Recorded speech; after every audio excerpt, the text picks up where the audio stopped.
Apan kung dunay tay sa atong konsensya, dunay sala nga nagpabilin, dakong sala, dili usa ta mo kalawat.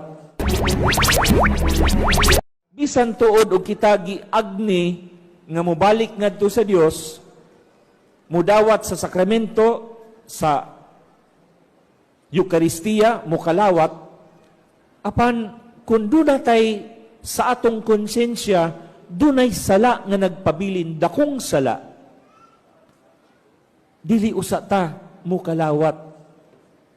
Either mo kumpisal, o sa atong pagkumpisal, mo ingon nga, dili ra ba ka mapasaylo, nga naman kay nagpuyo-puyo paman ka.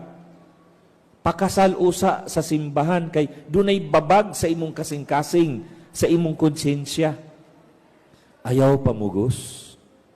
Dili ta mamugos nga mudawat sa sakramento, sa pagkalawat, sa komunyon, sa Eucharistia. Kaya kining sakramento sa Eucharistia,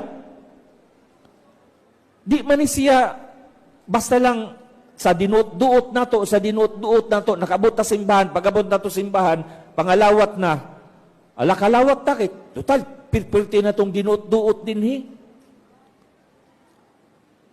Dili man na siya commodity.